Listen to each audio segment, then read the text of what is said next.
zone frontalière.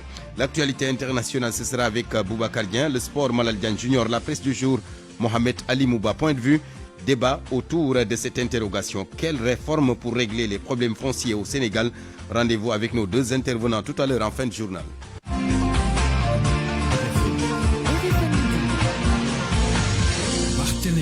Abdoulaye Diop est à la technique de ce journal. Bienvenue. Saint-Louis, suite à la mort d'un jeune de 20 ans lors d'un jeu de faux lion la semaine dernière. 5 personnes ont été placées sous mandat de dépôt hier par le juge. Plusieurs élèves arrêtés pour les besoins de l'enquête ont été par contre libérés. Ousseynou Diop, le meurtrier présumé, est toujours en cavale. La semaine dernière, un jeu de faux lion avait viré au drame. Les faits se sont déroulés dans le quartier HLM. Un jeune de 20 ans, du nom de El Hadji Omar Ndiaye, a été tué lors d'une bagarre entre jeunes du quartier. Après une enquête rondement menée, les éléments de la police de Saint-Louis ont mis la main sur les organisateurs, les faux lions et plusieurs élèves issus de 3 écoles de la ville de Saint-Louis. Selon nos informations, les élèves qui ont été arrêtés par les enquêteurs ont été finalement libérés après avoir passé plusieurs heures à la police. Mais les organisateurs de cette activité interdite sur tout le territoire national ont été placés sous mandat de dépôt. Après leur face-à-face avec le juge, ils ont passé leur première nuit à la maison d'arrêt et de correction de Saint-Louis, située dans le quartier nord. Toujours selon nos informations, il s'agit de 2 faux lions et 3 femmes impliquées dans l'organisation du Dissimbe. Le meurtrier, lui, est toujours en cavale. Ousseynou Diop, Saint-Louis, RFM. Ousseynou Diop, merci. Et nous reparlons des saisies de faux billets dans la zone de Sénoba. C'est dans le sud du pays, la douane sénégalaise qui s'explique et pointe la criminalité transfrontalière, mais rassure, les renseignements sont sur le terrain pour faire face à cette forme de criminalité. Pour rappel, la douane sénégalaise a encore saisi hier de faux billets ou des billets noirs. Donc, c'était à Sénoba, au niveau de la subdivision de Kolda, un colonel de la douane donc qui explique cette situation par la criminalité transfrontalière. Mohamed Ali Mouba, d'un moment à l'autre, qui s'est penché sur le sujet. Cette affaire donc de faux billets, ces saisies récurrentes de faux billets dans la zone de Sénoba, c'est dans le sud du pays. Mohamed Ali Mouba, si l'élément est en place, écoutons. Pour le colonel Malan Diédhiou, le directeur régional des douanes sénégalaises du Sud, les multiples saisies en faux billets opérées dans la zone sud s'expliquent aisément. La spécificité de la zone qui fait frontière avec beaucoup de pays. Le colonel Malan Diédhiou. Et comme vous le savez bien, la gestion des frontières est assez difficile parce que nos frontières sont poreuses. Est-ce que c'est une spécificité de la zone sud? Je ne le pense pas. Il y a d'autres saisies ailleurs de ce genre, mais peut-être d'une moindre envergure. Aujourd'hui, le résultat que nous avons peut s'expliquer par le fait que nous avons, par la grâce de nos autorités qui ont bien en tout cas anticiper ce phénomène, voulu créer des structures qu'on appelle des structures de surveillance et qui viennent renforcer le dispositif qui était jusque-là existant. Situation préoccupante, les saisies indiquent des pistes étrangères, mais pas que. Colonel Malan Diédhiou. Moi, je ne voudrais pas ici, en tout cas, citer un pays. Ce qui est sûr, c'est que la saisie d'hier fait état de billets en provenance de notre capitale, Dakar, pour le sud. Quelle est l'origine, je ne sais pas, mais le renseignement que nous avons eu indiquait que c'était des billets qui venaient de Dakar et saisis sur 4 personnes de nationalité sénégalaise. Cette fois-ci, il n'y a pas d'étrangers, contrairement aux saisies précédentes. Cela voudrait donc dire que le phénomène n'est pas, en tout cas, tout simplement international, mais peut-être il est aussi national. C'est pourquoi le commissaire Cheikhna Keita pense qu'il faut multiplier le renseignement. Et toutes les zones du pays sont concernées selon l'ancien policier. Les trafiquants préfèrent les endroits où passent beaucoup de gens, où il est possible de se mêler à des foules, où il est possible de faire disparaître un véhicule, des engins parmi d'autres engins, donc des quantités importantes de marchandises parmi d'autres marchandises. C'est la raison pour laquelle vous verrez la drogue passer par l'aéroport, la drogue passer par le port, les autres fraudes aussi passer par des endroits où il y a beaucoup plus de marchandises qui sont transportées dans des conditions licites, dans des conditions normales. C'est ce qui arrive à Sénoba. C'est pourquoi effectivement la douane peut procéder à des saisies importantes là-dedans. Autant les trafiquants utilisent ce secteur-là pour faire passer beaucoup de choses parce qu'ils savent que c'est possible de faire passer des choses. Autant les agents d'investigation comme les douaniers, les policiers et les gendarmes savent que c'est preneur ces endroits-là et ils les surveillent H24 pour pouvoir arriver à y faire les saisies qu'ils y font. Mais dites-vous qu'à chaque fois qu'il y a une saisie, dites-vous qu'à côté de cette saisie, beaucoup de choses sont passées frauduleusement que les douaniers ou les policiers n'ont pas vu. En moins de 3 mois, la zone sud a saisi plus de 9 milliards de francs CFA en faux billets. RFM, la radio de toute l'actualité. L'ANACIM qui annonce un hivernage très pluvieux et précoce, la région de Kédougou va enregistrer ses premières pluies d'ici la fin de ce mois de mai. Selon les ingénieurs prévisionnistes, l'ANACIM a organisé donc ce matin un atelier de restitution des prévisions saisonnières. Écoutons là-dessus Omar Conté, le chef du département recherche et développement au micro de Moukal Soumli. Sur la partie ouest, nord et centre du pays où le démarrage sera normal à légèrement précoce et des conditions donc normales sur la région correspondant à Kédougou et un peu une partie de la région de Kolda. Donc maintenant en termes de fin de saison, vu les conditions chaudes qui vont se maintenir sur le bassin sénégalo-mauritanien, donc au niveau donc, des eaux de surface de la mer, on aura donc une fin de saison qui sera tardive sur une bonne partie du territoire. Donc, ce qui peut augurer donc une longue saison de la saison des pluies. Maintenant, au-delà de ça, en termes de cumul, il est attendu de façon globale des conditions normales à excédentaires sur une bonne partie du territoire. Est-ce qu'il y a des risques d'inondation au Sénégal? Bon, on ne parle pas d'inondation en tant que telle. C'est les probabilités de survenue de fortes précipitations. Mais qui peuvent donner des inondations ou non, ça c'est autre chose. Maintenant, en termes de fortes précipitations, c'est surtout le long du littoral où on peut avoir des risques d'avoir des fortes précipitations. Donc. Campagne agricole justement, implication des forces de défense et de sécurité dans la distribution des semences et autres intrants. L'Union du monde rural salue cette mesure issue du Conseil interministériel sur la campagne. Néanmoins, ces acteurs du monde rural veulent que les organisations de producteurs soient impliquées.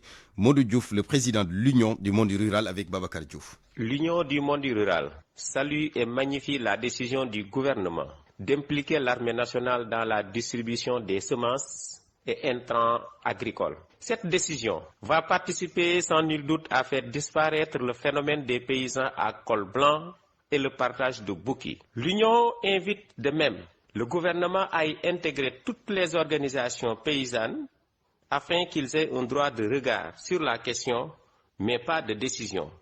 Car tout ce qui se fait pour nous doit se faire avec nous. Nous exhortons aussi le gouvernement par ailleurs à revoir la qualité des semences qui n'a jamais été bonne, mais aussi à augmenter considérablement la quantité et à le distribuer à temps. Car nous sommes déjà au mois de mai et que, vous le savez tous, l'hivernage se profile à l'horizon. Après l'agriculture, l'élevage, avec cette inquiétude des éleveurs du département de Keur Massar, à un peu plus d'un mois de la Tabaski, ils demandent un renforcement de la sécurité au niveau des 4 points de vente normalisés, de l'eau, de l'électricité, des toilettes, entre autres. Le préfet a saisi les services compétents par rapport à ces revendications et en plus, l'autorité a interdit aux maires d'aménager des points de vente parallèle sur tout le périmètre départemental. Compte rendu du CDD consacré aux préparatifs de la Tabaski. Aminata Ba.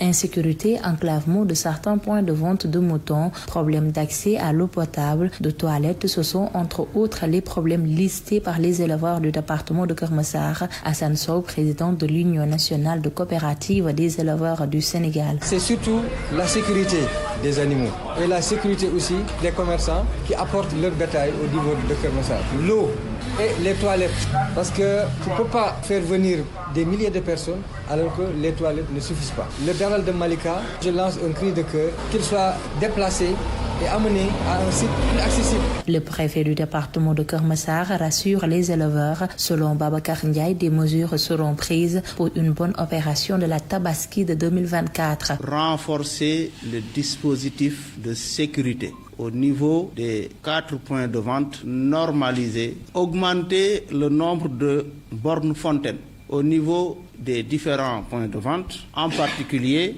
au niveau du point de vente principal qui se trouve être le Daral de Keur Massar. Améliorer l'éclairage public. 4 points de vente vont être aménagés dans le département de Keur Massar. Le préfet Babacar Ndiaye invite les maires des 6 communes à se conformer à cet arrêté de l'autorité. Demander aux maires de s'abstenir d'autoriser d'autres points de vente. Ils n'en ont pas la compétence. À un peu plus d'un mois de la Tabaski, les éleveurs du département de Keur Massar s'engagent à bien approvisionner le marché en mouton. Aminata Ba, Keur Massar, Radio Futurs Médias. À Fatick également, le gouverneur a tenu une rencontre dans le cadre des préparatifs de la Tabaski. 80 000 têtes sont attendus dans la région et donc le marché sera bien approvisionné, n'est-ce pas Aminata Goudiaby? Dans la région de Fatick, acheter un mouton pour la Tabaski ne posera pas de problème cette année.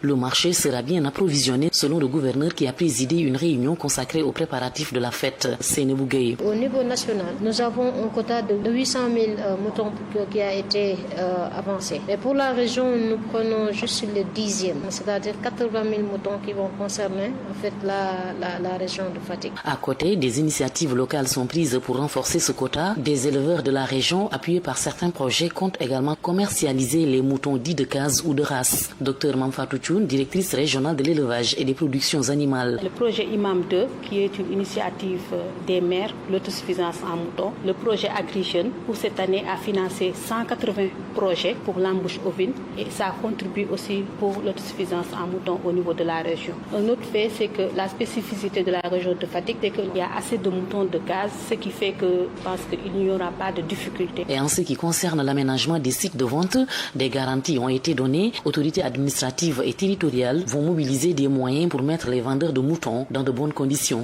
Une des réalisations phares, c'est le marché à bétail qui a été réalisé par Proval CV avec l'engagement pris par la mairie de Fatick en étroite collaboration avec celle de Diouroup devrait tendre aujourd'hui à ce que nos éleveurs puissent être dans de bonnes conditions. Dans toutes les communes aujourd'hui de la région de Fatick, il y aura des dispositions. Le gouverneur de Fatick s'est félicité des mesures prises par l'État du Sénégal pour un bon déroulement des opérations de Tabaski. Instruction a été également donnée au préfet des départements pour l'application des décisions. Aminata Goudiaby, Fatick RFM. Aminata Goudiaby, donc la Tabaski qui se prépare un peu partout. Au même moment, les acteurs de la santé sensibilisent par rapport à la fièvre hémorragique Crimée-Congo. Un nouveau cas, je le rappelle, a été signalé cette semaine à Matam et pris en charge.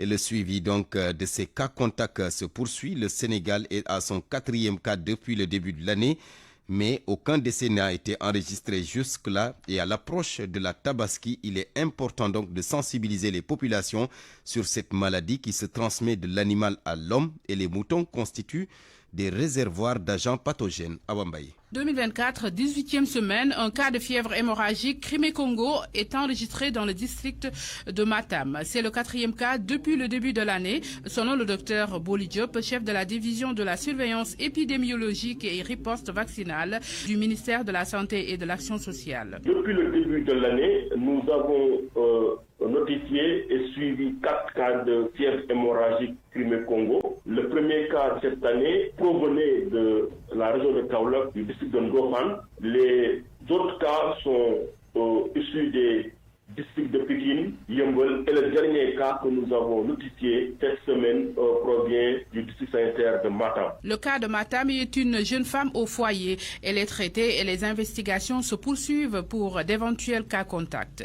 Actuellement, le cas de Matam a été diagnostiqué au stade de prodrome, à savoir de la fièvre avec des signes généraux et des vomissements. Donc c'est un cas qui est hospitalisé et l'investigation essaie de retrouver, n'est-ce pas, des cas contacts qu'on puisse prélever et qu'on envoie les résultats au niveau de laboratoire pour voir s'il y a d'autres cas secondaires. Donc actuellement, c'est un cas qui est suivi au niveau de la région de Matam. La Tabaski, c'est dans un peu plus d'un mois et une bonne sensibilisation s'impose, ajoute le docteur Boli Diop. C'est extrêmement important. Pour rappel, la fièvre hémorragique Crimée-Congo est une zoonose, c'est-à-dire c'est une maladie transmise de l'animal à l'homme. Ici, au Sénégal, les principaux réservoirs, c'est le mouton. C'est vrai que c'est l'approche de la Tabaski. Il faut, de concert avec le secteur de l'élevage, dans le cadre de l'approche One Health, essayer de mettre en place des mesures de prévention par rapport au contrôle, n'est-ce pas, de ces animaux.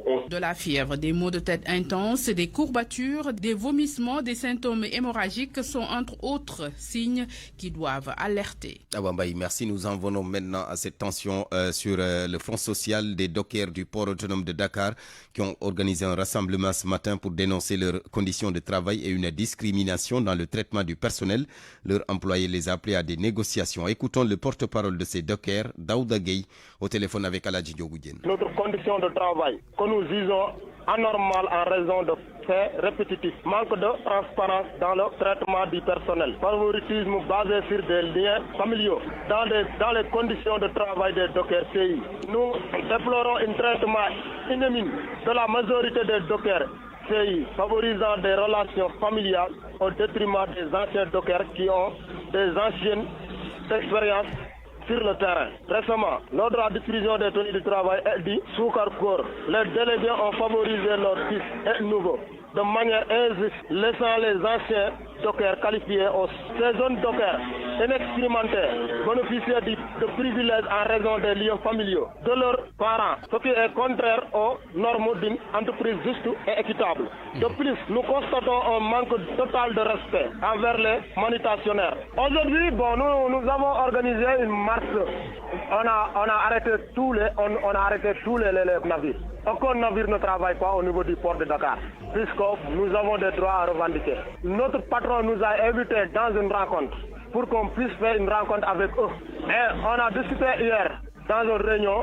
Et sur ça, cette réunion n'avait même pas abouti, puisque les délégués ont en train de menacer les gens que nous déléguons pour qu'ils puissent parler avec le bureau. Voilà, les dockers du port de Dakar donc, qui ont organisé un rassemblement ce matin. Point de presse en guise de manifestation également du côté du SAMU national. Ce matin, environ 10 points de revendication sur la table. Non-paiement des heures supplémentaires, pas de prime de brancardage. Pas de formation diplômante subventionnée et pourtant un budget a été alloué. Pour ça, estiment les travailleurs qui dénoncent également des charges de travail insoutenables. 308 heures par mois, entre autres doléances. Hypermarché exclusif également. Colère ce matin, les travailleurs dénoncent leurs mauvaises conditions et des salaires en deçà des charges. Ils observent une grève. Le journaliste Cheikh Yérim Seck et la maison d'édition Harmattan Paris condamnés à 6 mois avec sursis et 5 millions de dommages et intérêts. C'est pour le délit de diffamation et de complicité de diffamation. Cette condamnation du tribunal fait suite à une plainte de l'ancien colonel de la gendarmerie Seydina Oumar Touré. Dans son ouvrage intitulé Macky Sall face à l'histoire, eh bien le journaliste Cheikh Yérim Seck attribuait certains faits et certains propos au colonel Touré dans l'affaire Suite Beauté. Midi 19 minutes, la suite du journal, ce bras de fer dans le secteur des transports. Des chauffeurs de taxi et transporteurs urbains réunis au sein du mouvement Dolel Transport ont décidé, vous le savez, de porter plainte contre certaines sociétés, Yango, Yassir, entre autres motifs transport irrégulier, malgré un décret signé le 28 mars, donc autorisant le système VDC au Sénégal. Le nouveau ministre des Transports est donc appelé à la rescousse, Anna Rocha. Anna Rocha, donc, qui a travaillé sur le sujet. Le digital, c'est dans l'air du temps. Au Sénégal, le secteur des transports s'est adapté depuis 2022 avec l'arrivée de sociétés de transport telles que Yango, Hitch ou encore Yassir qui proposent un service VTC, voiture de transport avec chauffeur, via des applications, et sensiblement moins cher que le taxi habituel. Le président du collectif des partenaires de Yango parle de vide juridique. Ibrahim Si. Nous sommes en train de nous organiser. On va faire une rencontre avec le ministre parce que Macky Sall avait signé le décret. Mais pour l'instant, il faut seulement l'exécuter et pour discuter avec le ministre pour faire comment l'utiliser pour appliquer le décret. Les taximans, quand Yango avait venu ici, c'est eux qui ont refusé de travailler avec Yango. C'est ça qui a mis les véhicules particuliers. Mais il y a beaucoup de taximans qui travaillent avec Yango. Je ne pense pas que le ministre va rejeter ce décret parce que c'est le besoin des populations. Le mouvement Dolel Transport maintient sa plainte pour transport illégal. Après plusieurs rencontres avec le directeur des transports, les chauffeurs de taxi et autres transporteurs urbains ne voient pas d'autre issue que la voie judiciaire. Malik Diop est le secrétaire général et chargé de communication du dit mouvement. Il y a des multinationales qui viennent dans notre pays intervenir sur le secteur du transport sans respecter les lois et les règlements. Donc ces partenaires, s'ils veulent s'asseoir sur une table, essayer de négocier, nous on est ouvert, on n'écarte pas peut-être parce que tout problème doit être mis sur la table et d'essayer de trouver des solutions. Mais ils doivent savoir qu'ils ne sont pas dans les règles qui définissent le transport dans ces pays. On va faire ce qu'on doit faire, c'est d'entamer une bataille administrative et une bataille juridique pour leur montrer qu'il y a des lois et des règlements qui sont dans ces pays qu'il faut respecter. Depuis ce matin, nous avons essayé à maintes reprises d'entrer en contact avec le directeur des transports, sans succès. Anna Rocha, la coopération militaire entre Dakar et Paris se porte bien, affirmation du général de brigade Étienne de Pérou. Selon le responsable des troupes françaises à Dakar, les deux pays sont certes alliés mais restent quand même des États souverains. Propos tenus ce matin en marge de la cérémonie commémorant le 119e anniversaire de la fin de la Deuxième Guerre mondiale. C'était en présence de Famadion. Nouvelle équipe gouvernementale, va-t-on vers un renforcement de la coopération militaire entre le Sénégal et la France ou une rupture? Le responsable des éléments français à Dakar donne sa langue au chat. Toutefois, le général Étienne du Pérou espère une continuité du dialogue politique entre Dakar et Paris. Il commande les éléments français au Sénégal. Ça sera au gouvernement de le dire. Je pense qu'il y aura un dialogue politique, forcément. Je pense qu'il va avoir lieu probablement assez vite. Et ça sera évidemment un choix tout à fait souverain de la part du Sénégal en discussion avec la France de savoir quelle serait une évolution. Dans ses finalités, je pense qu'il n'y a pas de gros sujets, mais plutôt peut-être dans ses modalités. Ça, je pense que c'est un sujet qui sera probablement mis sur la table. Dans le cadre du partenariat militaire entre Dakar et Paris, 59 soldats parachutistes sénégalais ont été formés. La cérémonie d'aujourd'hui, une occasion de leur remettre le parchemin. Le général de brigade Kandé, chef d'état-major de l'armée de terre, remettra la médaille d'honneur de l'armée de terre sénégalaise au général du Pérou, commandant les éléments français au Sénégal. Cette séquence de formation qui a eu lieu il y a une dizaine de jours, en fait c'était intéressant parce que c'était à la fois de la formation au profit des Sénégalais, mais aussi avec des instructeurs sénégalais. C'était vraiment quelque chose d'assez mixé, donc la coopération elle se porte bien. Le 8 mai 1945, l'Allemagne tombe, les hostilités cessent en Europe. En première ligne de combat, les Africains, d'où cette célébration ici à Dakar du 79e anniversaire du 8 mai, date de la capitulation de l'Allemagne.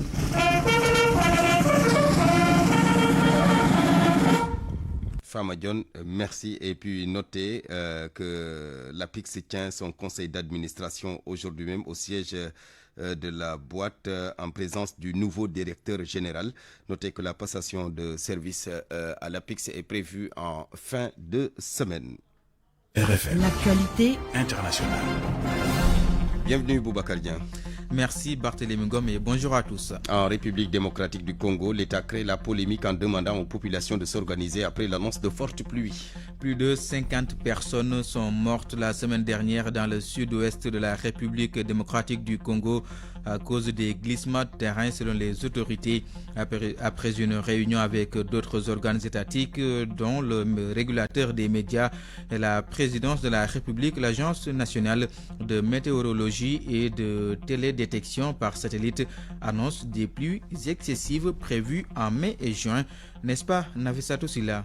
Des pluies qui s'abattront sur 20 villes, dont la capitale Kinshasa, les villes de Goma, Inongo, Kolwezi et Bowende, avec une forte probabilité d'inondation et de glissement de terrain. Pour éviter la catastrophe, les autorités ont lancé un appel en demandant aux populations d'organiser impérativement des travaux d'assainissement des caniveaux. Il est également demandé aux personnes qui occupent le littoral et les terrains accidentés d'évacuer les lieux. Pour la société civile, ce message traduit l'irresponsabilité des dirigeants. Un communiqué qui montre clairement que le pouvoir en place a décidé de livrer la population à elle-même. Bienvenue Moutamo, un des militants du mouvement citoyen La Lucha, estime que l'État, qui est censé agir en délogeant les occupants exposés, indemniser certains curés des rivières et caniveaux, s'est désengagé au mépris même de ses obligations. Selon lui, il faut que ce communiqué soit vite retiré par des émetteurs. Moutamo affirme que pendant que des millions de dollars sont détournés et que le pays croule sous des scandales de corruption, on ne peut pas un tel communiqué comme pour dire que l'État n'a pas des moyens de s'engager pour protéger les populations face à de telles prévisions météorologiques qui font peur. Un communiqué critiqué aussi par certains parmi les dirigeants. Eux soutiennent surtout que l'État a lui-même, par ses agents publics, autorisé, installé ce désordre dans l'occupation des espaces.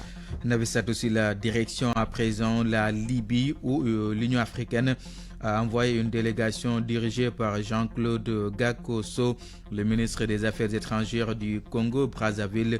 Il s'est rendu à Tripoli et Benghazi pour tenter de convaincre les Libyens de s'accorder sur une conférence nationale inclusive avant les élections.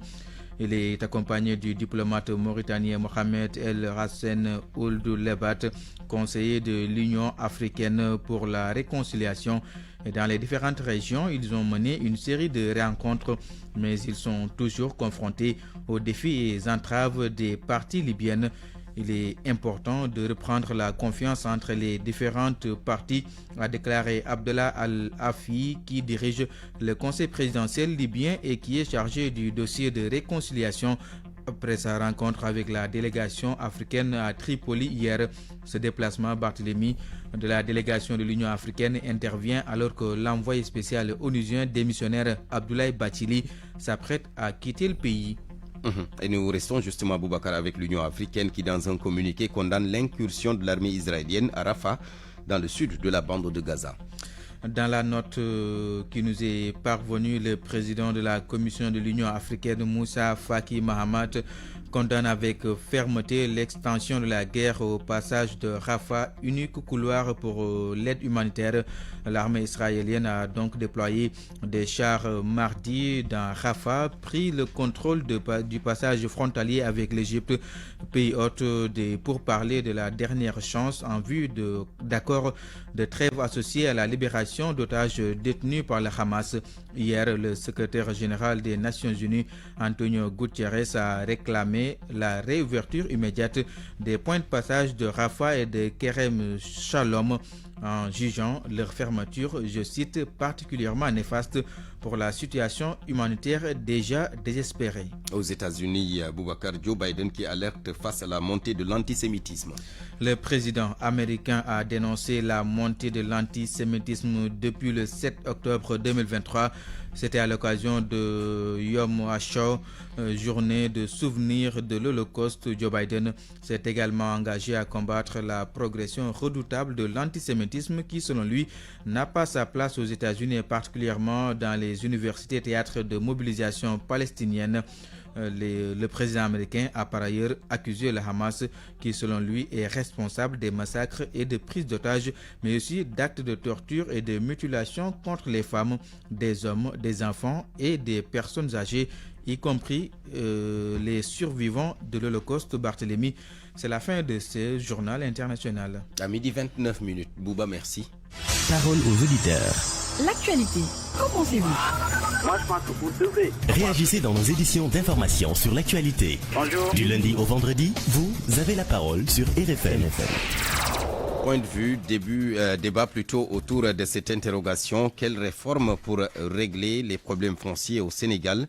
Rendez-vous tout à l'heure avec nos deux intervenants. Mamadou Djungar, docteur en droit public, enseignant-chercheur à la faculté des sciences juridiques et politiques de l'université Cheikh Anta Diop de Dakar, spécialiste également des questions domaniales et foncières, et Amadou Kanouté, directeur exécutif de Sicotev Afrique, Institut panafricain pour la citoyenneté, les consommateurs et le développement. RFM Sport. Malal Diagne Junior, bonjour. Bonjour Barthélemy. Du basketball ou bien la balle, la Basketball Africa League, la AS Douane donc a une nouvelle fois perdu à Dakar Arena. De 5 points hier devant l'équipe de l'APR du Rwanda, 66-61. C'est le score final de la rencontre. En 3 matchs, la Douane a connu une victoire et 2 défaites sur les Tchad. L'armée patriotique rwandaise a eu raison sur l'AS Douane à l'issue d'un match âprement disputé. La preuve, les deux équipes ont été à égalité 11 fois dans cette rencontre. Mais les dieux du basket étaient avec les Rwandais. Score final 66-61. Belle opération de l'APR qui retrouve le chemin de la victoire, souligne leur capitaine William Robbins. C'était un gros match, on devait revenir après la défaite qu'on a eue il y a 2 jours. Et je pense qu'on a fait ce qu'il fallait faire. On s'est battu, pas très bien à 3 points. Et le Sénégal non plus, je ne pas bien à 3 points, mais comme le dit le coach, c'était vraiment une bagarre de rue et pour moi c'était un beau match des deux côtés. Une défaite amère du côté sénégalais, selon l'ailier fort des Gablots, Ibrahima Thomas. C'est la loi du sport aussi. C'est un tournoi, c'est pas un championnat. Moi je pense qu'on doit les rejouer dans les phases retour. Donc on va essayer de visionner les vidéos, de voir nos erreurs et Inch'Allah essayer de les corriger pour une bonne suite. La sortie sur blessure de Christopher Obekpa a chamboulé les plans du coach, reconnaît Mamadou Gueye-Pabi. Oui, tout à fait. Ça, c'était pas prévu. La sortie de Chris au premier carton, parce que là, on était vraiment à l'aise, on protégeait notre raquette, posait de très bons écrans. Malheureusement, il est sorti sur blessure et il ne pouvait pas revenir.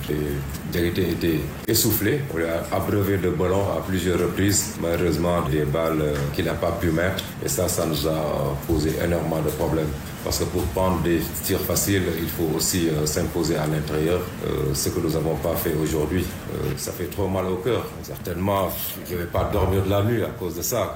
Ainsi, l'armée patriotique rwandaise prend la deuxième place avec 2 victoires, derrière Rivers Hoopers, qui a enregistré 3 victoires en autant de sorties, et prochain adversaire de l'AS Douane pour la première journée des phases retour. Sodetiam, merci.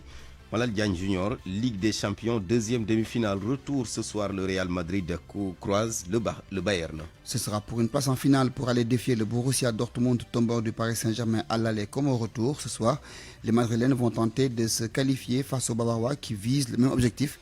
Coup d'envoi à 19h. Le score de la manche aller était de 2 buts partout. Les sportifs qui rendent hommage à Jules-François Bocandé. Pendant plus d'une semaine, les acteurs du monde sportif et culturel vont rendre un vibrant hommage à Jules-François Bocandé. 12 ans après sa mort, plusieurs activités sont au programme. Aliou Cissé, parrain de ces activités, s'est prononcé sur cette initiative qui a été prise par les amis et habitants de la Verte Casamance. Il est avec Lamine-Ba. C'est quelqu'un, comme je le dis et je le répète, qui s'est sacrifié pour ce pays. N'oubliez pas qu'un jour, il est allé jusqu'à prendre un carton rouge avec son club pour venir défendre les couleurs de la nation. Je veux dire, au-delà du joueur, c'est le patriote qui parle. Il a été un patriote. Il a honoré en réalité l'équipe nationale, les couleurs de l'équipe nationale partout sur le continent africain, partout en Europe. Donc je pense que pour la génération future, il est important de parler de ces légendes-là. Non, je pense que cette nouvelle génération est un peu plus jeune. Ils n'ont pas été au courant tout le temps des prouesses de Jules-François Bocandé. Mais moi, effectivement, je suis un petit peu avec un style Rasta. C'est grâce à lui, ça fait des années, je le dis. Je disais que si j'ai mis aujourd'hui, si je fais des Rastas, c'est un petit peu en grosse partie à cause de Jules-François Bocandé. Mais au-delà du footballeur, mais je crois que c'est l'homme qu'il faut parler. Sa générosité, son côté altruisme, c'est ce côté en réalité toujours donné aux autres sans rien attendre d'eux.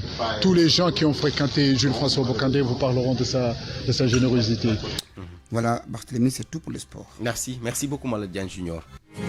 RFM, l'info, c'est ici. L'info, c'est ici. En prélude au pèlerinage marial qui se tient les 18, 19 et 20 mai prochains, les agents du service d'hygiène de Mbour ont effectué une descente à Popenguine.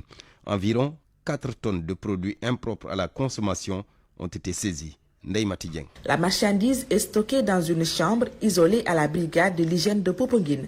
Il s'agit d'une grande quantité de produits et denrées alimentaires impropres à la consommation saisis ces 3 dernières semaines.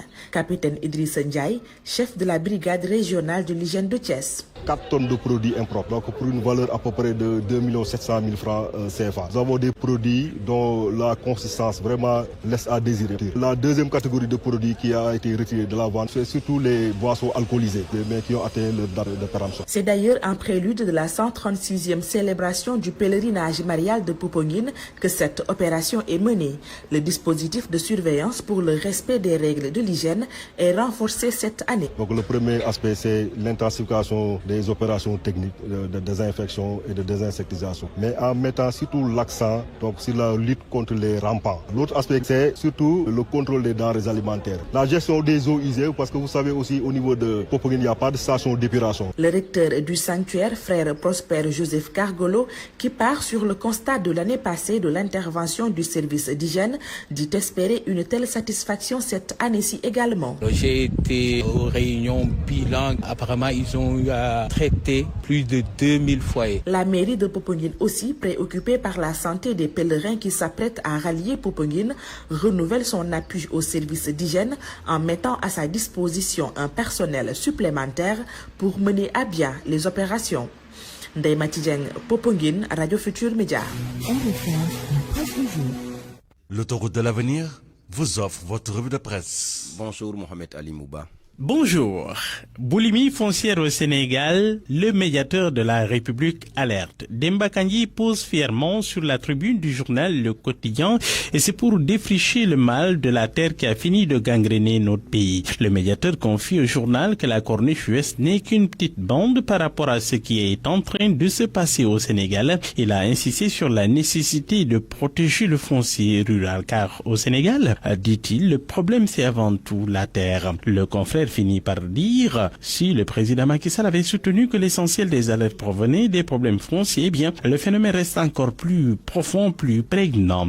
Dans Vox Populi, Demba Kandji se veut d'ailleurs plus alarmant. Selon lui, ce qui se passe dans le monde rural, dans 10 ou 15 ans, ça va être pire que tout ce qu'on a vu jusque-là. Il faudrait qu'on réfléchisse sur le foncier rural. Où est-ce qu'on veut cultiver demain? C'est inquiétant. Inquiétant aussi ces anomalies et non dit de la liste des bateaux publics, la coalition nationale pour la pêche durable qui brise le silence dans Vox Populi, les accusations d'Abdoulaye Ndiaye, le président de cette coalition. Selon lui, il y a plus de 20 000 embarcations pour les locaux, 19 étrangers, alors que les Russes et les Chinois ne figurent pas encore dans cette liste. Des navires qui ont une double nationalité ont été décelés sur ces listes. Ils usent de prête-noms pour racler la mer. Champ gazier de Yakar Teranga, à quoi joue Cosmos? L'Observateur informe ce matin que la donne songe. Il y a une nouvelle géographie du capital avec un troisième larron, troisième partenaire qui entre dans la danse après la réduction de la participation de la société américaine. Walfadri parle de jeu de yo-yo. Le trafic de faux billets au Sénégal avec cette grosse saisie de dollars en toc, plus de 3 milliards et demi. Les convoyeurs de ce faux monnayage ont été arrêtés à Sénoba. Libé remarquant en quelques mois la subdivision des douanes de Kolda a réalisé une saisie de faux billets de plus de 9 milliards 300 millions de francs CFA. Commentaire de sucré salé, Sénoba est ainsi donc une plaque tournante de faux billets. En ces mois, 9 milliards de francs CFA ont été saisis dans cette localité. Effarant, s'exclame le confrère. Le faux monnayage est une activité lucrative au moyen de blanchiment d'argent. Comme à des milliards sont passés entre les mailles des filets des douaniers, des policiers et des gendarmes, se demande le confrère. En tout cas, depuis des années, il est devenu un fléau pour l'économie nationale. La saisie de 3 milliards 447 millions d'hier est donc un nouvel exemple que le blanchiment d'argent est une triste réalité dans ce pays où poussent des immeubles sans arrêt. Le journal Observateur fait focus, lui, ce matin sur une nouvelle drogue mortelle au Sénégal, une drogue de synthèse à base d'ossements humains qui provoque très vite une addiction de trafiquants étrangers arrêtés entre Colobane et la Médina, selon toujours l'Observateur. La diplomatie Diomaye Faye ado Alassane Dramane Ouattara, le président de la Côte d'Ivoire. Tous les deux sont sur la même ligne. Selon le journal, Dakar, Abidjan veulent renforcer l'intégration, renforcement notamment de l'UEMOA et de la CEDEAO. Le journal LAS note que le président du Sénégal a exposé sa vision à Alassane Ouattara. Persona non grata à l'IFAN, le professeur Ismaël Madior Fall se défend. Il remet les pendules à l'heure dans le journal Le Quotidien. L'universitaire répond au Sud-Est ESR. Il dit que les règlements de compte n'ont pas droit de citer à l'université. On termine par du sport. Ligue des champions, la grande attraction. Les demi-finales, le match Real-Bayern ce soir, sacré champion d'Espagne. Ce week-end, le Real donc a l'histoire de son côté pour la demi-finale retour de Ligue des Champions face au Bayern de Munich ce mercredi dans son stade de Santiago de Bernabéu où il est invaincu depuis plus d'1 an. Après une première édition de la guerre des étoiles à Munich, ce sera une nouvelle Star Wars ce soir à Madrid. Hier, le Paris Saint-Germain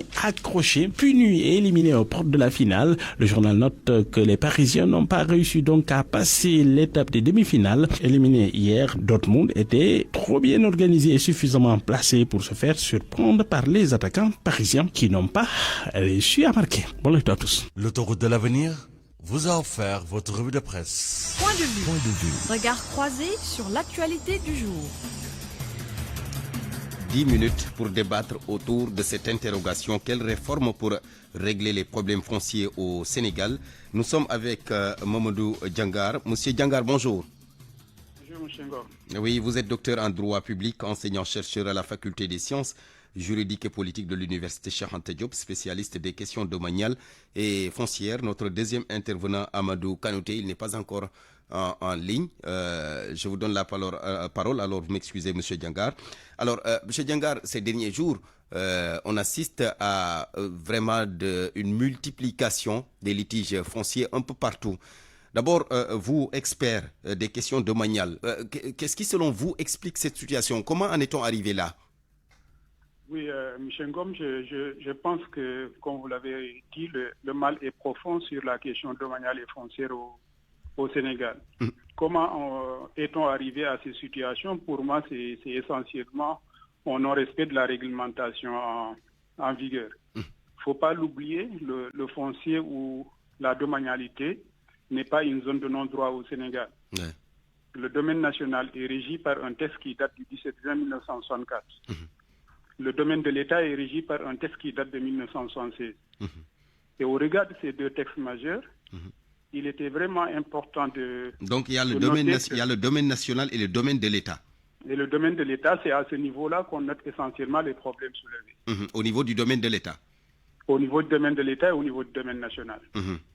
Alors, le domaine national, lorsque vous vous basez sur la loi de 1964, il me semble que son respect devrait nous éviter toutes ces situations que nous sommes en train de connaître. En réalité, c'est une loi qui avait réussi à répartir les terres du Sénégal qui n'étaient pas immatriculées au nom de l'État et au nom des particuliers en 4 zones respectant des vocations respectives.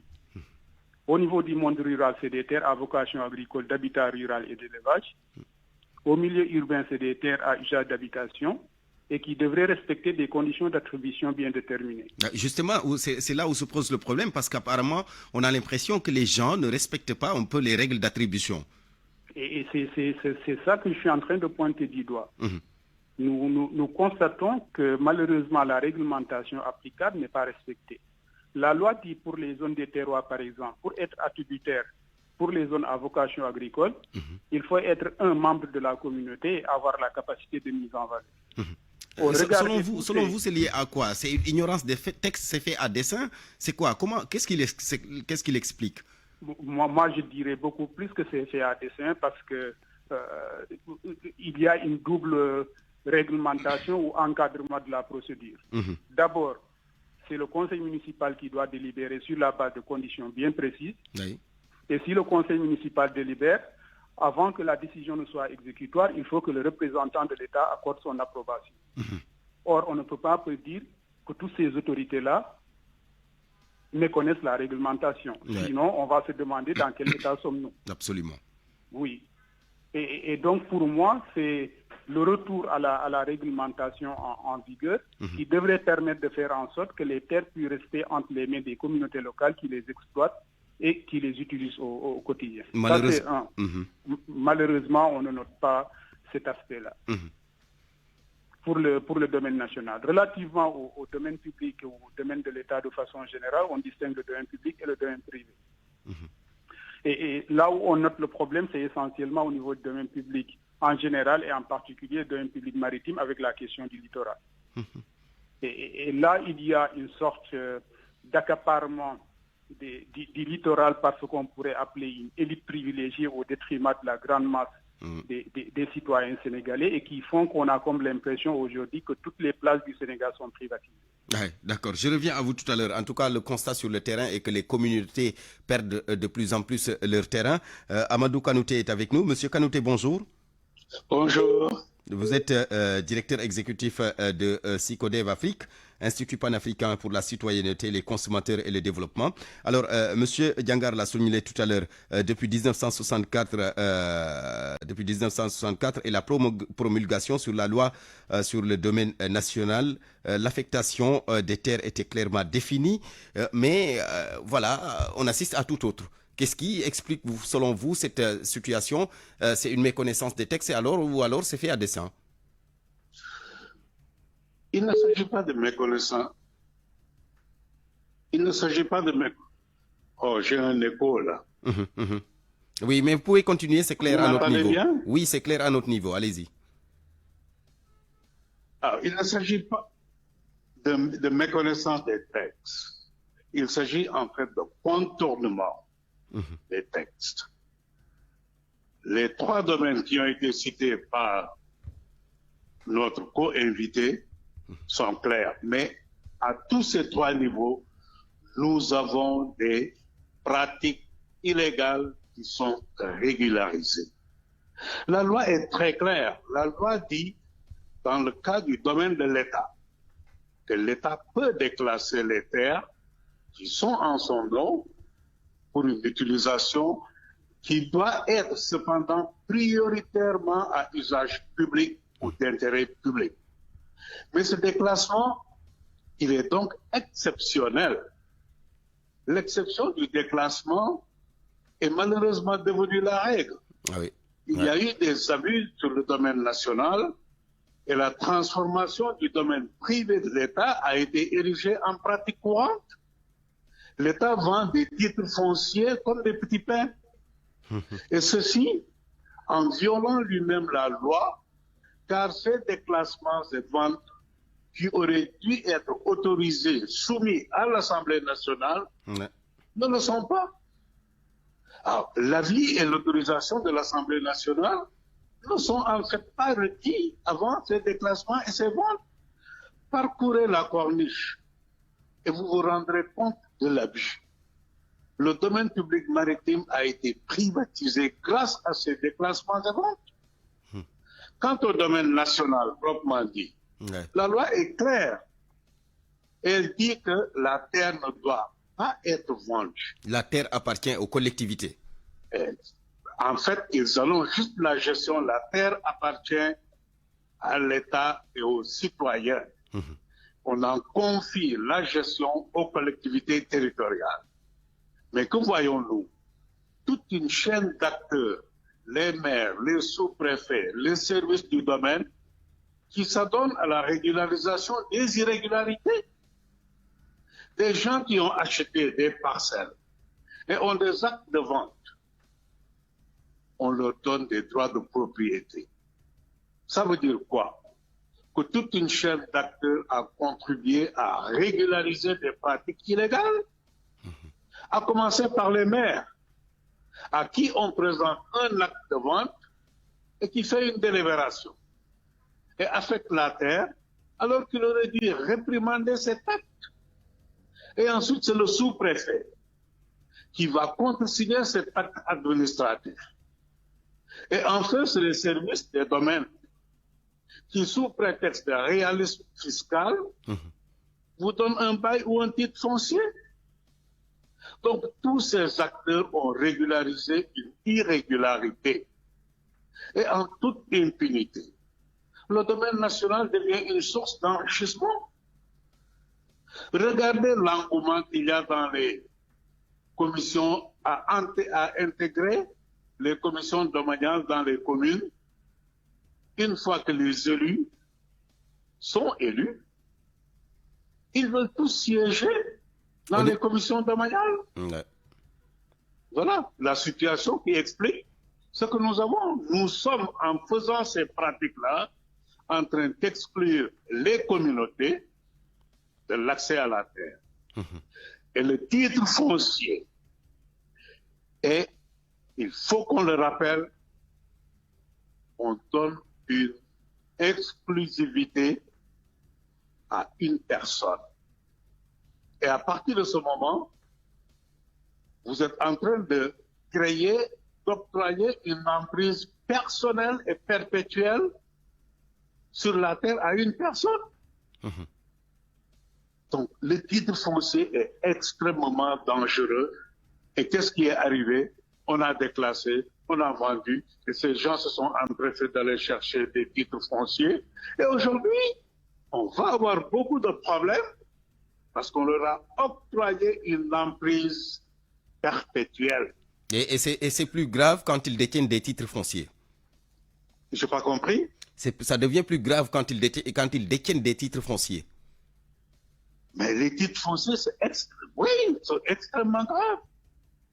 Et alors, cette notion de sécurisation foncière pour l'investisseur et cette idée de pragmatisme fiscal de réalisme fiscal. Il faut qu'on en sorte. D'accord. Il faut que, quand vous parlez de titre foncier, sachez que ce titre ne vous donne pas toujours la sécurité foncière dont l'investisseur a besoin. À côté de ce titre, il faut l'adhésion des communautés. Ouais. Regardez à Fascom, quand on a fait l'évaluation, les populations ont dit à l'investisseur qu'il y a le souffle. Pourquoi? Parce qu'ils ont senti qu'il y avait un partenariat gagnant-gagnant. Ouais. Ouais. L'investisseur leur a donné quoi? De l'emploi. L'investisseur leur a donné quoi? De l'eau et des aliments pour leur bétail, parce que c'est une zone d'élevage. L'investisseur leur a permis de se sédentariser. Leurs enfants ne quittent plus pour venir à Dakar ou pour prendre les pirogues. On leur a donné cette sécurité. Donc, c'est ces genres d'investisseurs. On a octroyé aussi cette sécurité foncière, tout simplement parce qu'il y a l'adhésion des communautés. Des communautés. Et c'est ces genres d'investisseurs qu'il faut justement encourager. Monsieur Kanouté, je reviens à vous tout à l'heure pour quelques secondes. Alors, docteur, à l'arrivée, on voit des élus qui s'enrichissent sur le dos des communautés en cédant les terres à d'autres personnes qui ne sont même pas de la communauté en tant que telle. Aujourd'hui, que faut-il faire? Quelles réformes engager justement pour sortir de cette situation? Alors, il me semble en premier lieu qu'il faille faire cesser l'impunité par rapport à cette gestion sur les terres du domaine national. Le code pénal est clair là-dessus et récemment, le nouveau code de l'urbanisme de 2023 en est plus édifiant. Toute transaction des terres du domaine national est réprimée et punie de peine d'emprisonnement et de peine d'amende. Il faudrait donc qu'on revienne à ça, qu'on applique la sanction. Au-delà de cela, le mal est profond, nous l'avons dit. Ouais. Cela vous dit donc que nous avons besoin, en tout cas, d'aller vers ce qu'on pourrait appeler des discussions inclusives entre les différents acteurs et les communautés concernées par le foncier et voir dans quelle mesure il serait possible de donner une nouvelle perspective à la question foncière au Sénégal et éviter tous ces abus-là. De ce point de vue, on ne peut pas me dire que la commission de réforme foncière mise en place lors du régime du président Abdoulaye Wade, la commission de réforme foncière mise en place lors du régime du président Macky Sall, que les résultats de ces commissions-là ne devraient servir absolument à rien du tout. Il y a eu des recommandations, plusieurs d'ailleurs. Il y a eu des recommandations, plusieurs, mais qu'est-ce qu'on a fait de ces recommandations? Combien d'argent avait été injecté pour mener ces réformes-là et finalement tout semble être abandonné. Il faudrait donc que les nouvelles autorités peut-être dépouillent ces rapports-là et voient qu'est-ce qu'il y a de mieux pour la gestion foncière au Sénégal de manière également et orienter leur gouvernance dans cette ligne de mire. Dans cette ligne, merci. Malheureusement, nous sommes rattrapés par le temps, M. Djoungar. Mamadou Djoungar, on vous retrouve tout à l'heure dans le journal de 13h avec Eladjin Diogoudien. Amadou Kanouté est toujours avec nous. Monsieur Kanouté, quelle réforme engager tout de suite là pour régler la situation? Je suis d'accord qu'il nous faut exhumer le document de politique foncière que nous avons soumis à l'ancien chef de l'État. On a mis le coude là-dessus, tout en continuant par des réformettes à octroyer des champs à travers les S, des zones spécialisées où on octroie des terres. Non, remettons ce document sur la table. Qu'est-ce qu'il y a là-dedans qui a fait que l'ancien président a refusé de mettre en œuvre des recommandations? Disons-le, discutons autour de ça. Ça inclut tout ce que je viens de dire. Absolument. Il s'agit de continuer, à mon avis, l'interdiction de la vente des terres dans ce pays. Sinon, c'est seuls les riches qui vont pouvoir accéder aux fonciers. Les réformes que nous avons proposées dans ce document de politique foncière que nous avons soumis au chef de l'État, mettons ça sur la table et rediscutons de ça, que l'État nous dise nous sommes d'accord sur ça, nous ne sommes pas d'accord sur ça. Ouais. Et on aura une réforme foncière qui sera inclusive, consensuelle et qui permettra à ce que la terre soit une source de paix.